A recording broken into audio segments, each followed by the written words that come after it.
जब कभी आप स्टेट बैंक के एटीएम डिपॉजिट मशीन से अपने या किसी दूसरे व्यक्ति के अकाउंट में पैसे जमा करते हैं तो आपको स्टेट बैंक के एटीएम डिपॉजिट मशीन से एक स्लिप यानी एक रसीद निकल के आ जाती है, जो कि आपका प्रमाण होता है कि आप जो ट्रांजैक्शन किए हैं यानी जो पैसे जमा किए हैं वो पैसा आपका सक्सेसफुली जमा हो चुका है। और उस रिसिप्ट में सारी डिटेल भी होती है, आपने कितने रुपए जमा किए हैं, कितने टाइम पे जमा किए हैं और कितने तारीख को जमा किए हैं, वो सारी डिटेल उसमें होती है, वो आपका प्रमाण होता है।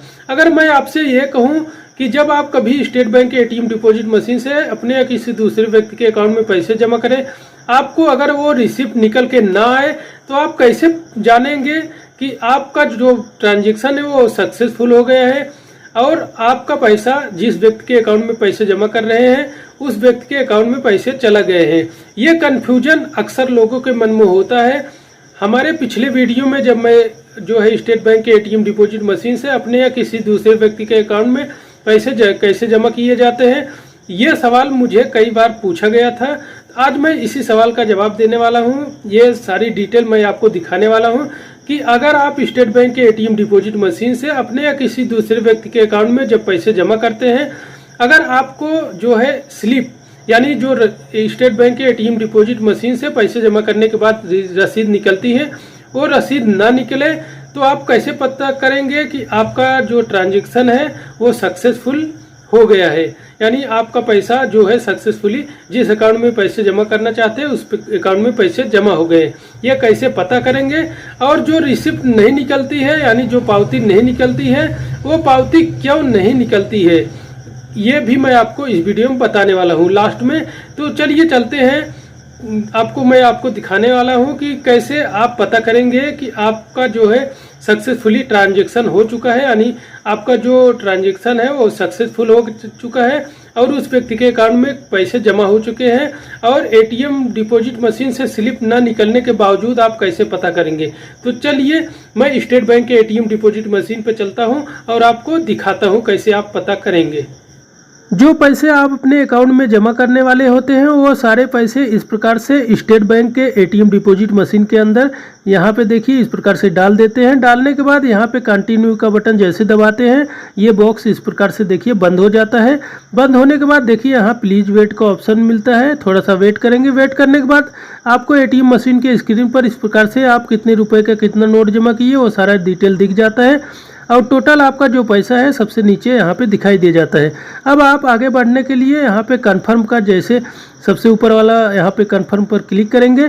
क्लिक करने के बाद देखिए यहाँ पे ट्रांजैक्शन है प्रोसेस, थोड़ा सा वेट करने के बाद देखिए यहाँ पे ट्रांजैक्शन कंप्लीट, ये देखिए एटीएम मशीन की स्क्रीन पर जो लिखा हुआ आ गया है, ये लिखा आना जरूरी है ट्रांजैक्शन कंप्लीट। अगर यहाँ पे ट्रांजैक्शन फेल या एरर ट्रांजैक्शन कुछ और लिख कर आएगा तो आपका जो ट्रांजैक्शन है यानी जो आपका पैसा है वो जो जिस अकाउंट में जमा करने वाले हैं वो अकाउंट में जमा नहीं होगा। यहाँ पे ट्रांजैक्शन कंप्लीट इस प्रकार से लिख कर आना जरूरी है, यही प्रमाण है। तो यहाँ पे आगे बढ़ते हैं। देखिए जो पावती निकलने का ऑप्शन होता है, तो यहाँ पे देखिए टेक यू कार्ड, हम अपना एटीएम मशीन से अपना एटीएम कार्ड निकाल लेते हैं। निकालने के बाद देखिए अभी तक जो है एटीएम मशीन से पावती निकल के नहीं आया है। यहाँ पे देखिए हमारा जो है पावती निकल के नहीं आया है, यहाँ पे हमें जो है पावती प्राप्त नहीं हुआ है, पर जो ट्रांजैक्शन कंप्लीट का जो स्क्रीन पर दिखाई दे रहा है ये दिखाई देना जरूरी होता है।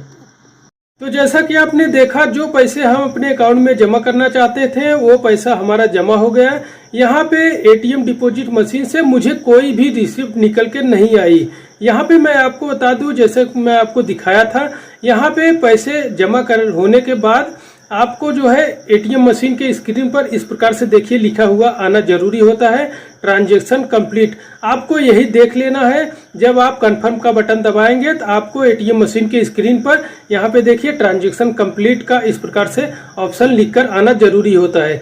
अगर आपको यहाँ पे ट्रांजैक्शन अनसक्सेसफुल, ट्रांजैक्शन फेल या कुछ और लिख के आए तो आपको समझ जाना चाहिए आपका पैसा जमा नहीं हो पाया है। जैसे मैं आपको दिखाया यहाँ पे मुझे पावती वगैरह कुछ नहीं मिला, यानी हमें स्टेट बैंक के एटीएम डिपॉजिट मशीन से पैसे जमा करने के बाद रिसिप्ट नहीं निकल के आई और यहाँ पे एटीएम मशीन की स्क्रीन पर हमें दिख गया है कि हमारा ट्रांजैक्शन कंप्लीट हो चुका है। यही इस प्रकार से आप देख सकते हैं, चाहे एटीएम मशीन से आपको रिसिप्ट निकले या न निकले, आपको ये देखना जरूरी होता है। आपका ट्रांजैक्शन कंप्लीट इस प्रकार से लिखा आना जरूरी होता है एटीएम मशीन की स्क्रीन पर। तो अब हम जानेंगे कि क्यों हमें जो रिसिप्ट निकल के आती है स्टेट बैंक के एटीएम डिपॉजिट मशीन के अंदर पैसे जमा करने के बाद, वो रिसिप्ट यानी वो पावती क्यों निकल के नहीं आती है। इसका कुछ खास कारण नहीं है, इसका एक ही कारण होता है, उसके अंदर जो सादा पेपर होता है वो खत्म हो चुका होता है, जिसकी वजह से जो हम ट्रांजेक्शन करते हैं उसका जो सारा डिटेल है वो प्रिंट होके नहीं आता है। मैं आपको बता दूं, जो जितने सारे एटीएम लगे हुए होते हैं, चाहे वो पैसे जमा करने वाली होती है चाहे पैसे निकालने वाली मशीन होती है, उसके अंदर सादा रोल पेपर जो है एक छोटा छोटा बंडल उसके अंदर डाला जाता है। जब कोई ट्रांजैक्शन वगैरह होता है, कोई पैसे निकालता है या डालता है, तो वो जो सादा पेपर है होता है उस पे जो सारी डिटेल है जो पैसे निकालते हैं या डालते हैं वो प्रिंट होके उस पे प्रिंट होता है। प्रिंट होने के बाद तब आपको वो पावती निकल के आता है। तो जब वो पूरा पेपर खत्म हो जाता है, उसके अंदर का खत्म होने के बाद जो है अब उसके अंदर पेपर बचता नहीं, इसकी वजह से आपका जो है पावती निकल के नहीं आता है। फिलहाल आपको टेंशन लेने की जरूरत नहीं होती है। आपका जो ट्रांजैक्शन है, जो पैसे आप जमा करते हैं, वो जैसा कि आपको मैं दिखाया इस प्रकार से ट्रांजैक्शन कंप्लीट लिख के आ गया है, तो आपको समझ जाना चाहिए हमारा जो ट्रांजैक्शन है वो कंप्लीट हो गया है और हमारा पैसा हमारे अकाउंट में जमा हो गया है। इस प्रकार से आपको जो है पता कर लेना है। तो ये सारी जानकारी थी। अगर आपको ये सारी वीडियो अच्छी लगी हो, ये जानकारी अच्छी लगी हो, इस प्रकार से और सारी जानकारी देखना चाहते हैं तो आप हमारे चैनल पे जाके देख सकते हैं, जैसे कि एटीएम डिपॉजिट मशीन से अपने अकाउंट में पैसे कैसे जमा किए जाते हैं, चाहे वो अकाउंट नंबर के माध्यम से हो या जो है एटीएम कार्ड के माध्यम से। जो मैं अभी आपको दिखाया ये एटीएम कार्ड के माध्यम से मैं जमा किया था, और आप अकाउंट नंबर के माध्यम से भी जमा कर सकते हैं, एटीएम कार्ड के माध्यम से भी जमा कर सकते हैं। एक ग्रीन कार्ड होता है उसके माध्यम से भी पैसे जमा किए जाते हैं। तो यही सारी जानकारी थी। अब आपको सारी जानकारी समझ में आ गई होगी। अगर फिर भी आपके मन में कोई सवाल है तो आप हमें कमेंट बॉक्स में लिख सकते हैं। तो मिलते हैं अगले वीडियो।